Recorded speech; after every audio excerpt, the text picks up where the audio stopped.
tentang adab dalam berzikir pagi dan petang. Ada adab-adab. Yang pertama, hendaknya kita tidak membaca zikir pagi petang kecuali yang sahih. Kecuali yang sahih. Ada beberapa zikir pagi petang diperselisihkan. Sebagian ulama mensahihkan, Syekh Albani mendhaifkan, Syekh Albani mensahihkan, sebagian ulama mendhaifkan, ya. Kita perlu memilah-milih tatkala itu. Ya. Usahakan kita berzikir dengan yang jelas-jelas sahih atau disepakati kesahihannya. Atau kalau khilaf Anda menilai mana yang lebih kuat. Kalau Anda nilai itu lebih kuat, ya silakan diamalkan. Tapi jangan berzikir pagi petang dengan zikir-zikir yang dhaif, ya. Karena tidak datang dari Nabi sallallahu alaihi wasallam. Yang kedua, hendaknya membacanya dengan penuh penghayatan. Ini yang saya bilang agak kurang di buku-buku yang dibagi rata-rata atau ditulis, tidak disertakan makna dari kandungan doa tersebut. Seperti kandungan doa Sayyidul Istighfar, itu kandungannya apa? Dan itu kandungannya bagus-bagus. Subhanallah itu maknanya apa? Ya. Subhanallah wa bihamdihi adada khalqihi wa ridha nafsihi wa zinata arsyihi min kalimatihi, itu maksudnya apa? Sehingga sebagian orang baca tanpa mengerti apa maksudnya, ya. Maka perlu untuk dipahami maksud dari zikir-zikir tersebut, ya. Meskipun secara singkat, agar tatkala kita membacanya kita bisa lebih konsentrasi, ya. Saya alhamdulillah sudah nulis tentang ini, tentang masalah makna kandungan dari zikir pagi petang. Intinya ini penting agar kita bisa mengerti tentang kandungan zikir tersebut. Kalau kita sudah mengerti, ya sudah, kita baca sekali saja dengan baik, sudah ngerti, sudah masuk dalam ilmu kita, maka kita berzikir dengan penuh penghayatan.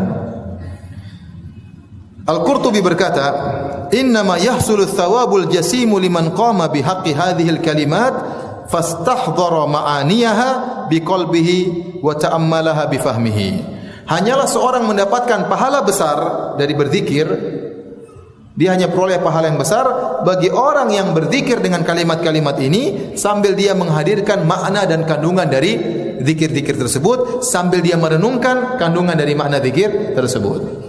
Maka seorang hanya berzikir hanya terlepas dari lisannya, berbeda dengan orang yang berzikir sambil dia renungkan. Sambil dia renungkan maknanya, pahalanya lebih besar. Maka seorang berusaha mengerti apa makna dari zikir pagi dan petang. Seorang berusaha berzikir dengan menghadirkan dalam dirinya bahwasanya dia butuh dengan Allah Subhanahu wa taala, bukan hanya sekedar dia ucapkan. Karena banyak dari zikir-zikir tersebut isinya doa, isinya sanjungan dan doa. Maka seakan-akan dia berdoa kepada Allah Subhanahu wa taala, dan doa butuh kehadiran hati. Maka dia baca zikir tersebut sambil menghadirkan dirinya sangat butuh kepada Allah Subhanahu wa taala. Kemudian zikir pagi petang hendaknya dibaca semuanya, jangan sebagiannya. Tetapi jika seorang tidak punya waktu, waktunya cuma sedikit, dia boleh baca sebagiannya, tidak harus seluruhnya. Kalau dia bisa baca seluruhnya, maka itu yang terbaik. Kalau tidak bisa, semampunya dia baca. Ya, karena asalnya baca zikir pagi petang hukumnya sunnah. Kemudian sunnahnya seorang baca zikir pagi petang dengan suara yang lirih, tidak perlu dia keras-keraskan. Berdasarkan firman Allah Subhanahu wa taala, "Ud'u rabbakum tadarruan wa khufyah, innahu la yuhibbul mu'tadin." Berdoalah kepada Allah Subhanahu wa taala dengan penuh ketundukan dengan suara yang lirih. Sungguhnya Allah tidak suka dengan orang-orang yang berlebih-lebihan. Ya. Dari sini kita tahu zikir pagi petang tidak disyariatkan berjamaah, tidak perlu berjamaah rame-rame membaca zikir apa? Pagi petang. Tidak pernah dicontohkan oleh Nabi dan tidak pernah dicontohkan oleh para sahabat. Masing-masing berzikir sendiri-sendiri. Ustaz, saya tidak bisa, maka saya perlu diajari. Enggak apa-apa. Berjemaah sesekali untuk diajari. Tapi kalau sudah bisa, maka berzikir sendiri-sendiri. Kemudian, Ustaz, saya tidak bisa zikir pagi petang, tapi saya dengar teman saya berzikir pagi petang, saya dengar dengan saksama. Apakah saya dianggap zikir pagi petang? Jawabannya belum. Kau cuma mendengarkan zikir pagi petang.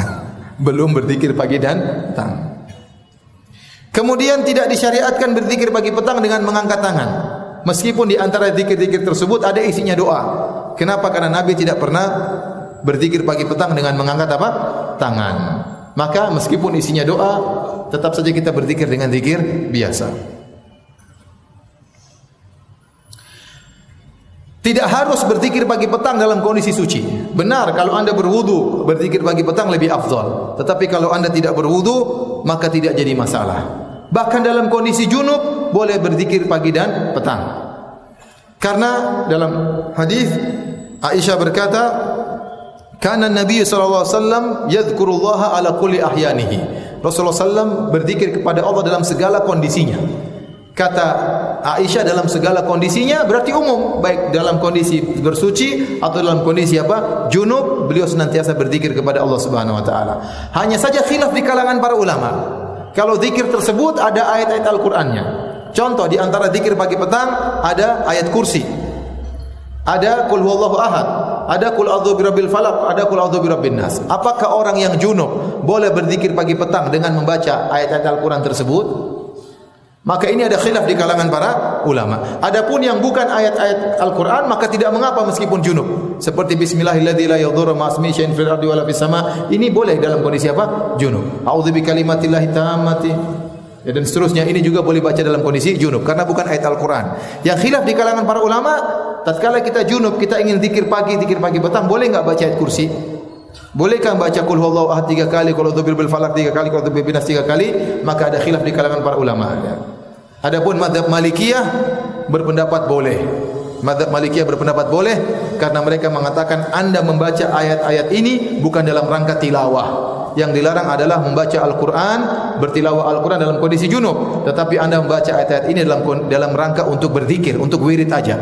Sebagai zikir pagi petang, bukan dalam rangka untuk bertilawah. Maka Anda tidak buka dengan A'udzubillahi minasyaitonirrajim, Bismillahirrahmanirrahim, Allahu la ilaha illa huwal hayyul qayyum. Karena Anda tidak sedang bertilawah. Faham? Anda tidak buka dengan A'udzubillahi minasyaitonirrajim. Ini pendapat Malikiyah. Pendapat ulama mengatakan tidak boleh. Selama itu ayat Al-Quran, maka tidak boleh. Jadi yang lebih hati-hati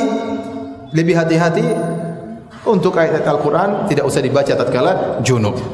Yang lebih hati-hati. Tapi kalau ada yang baca, kita katakan ada khilaf di kalangan para ulama.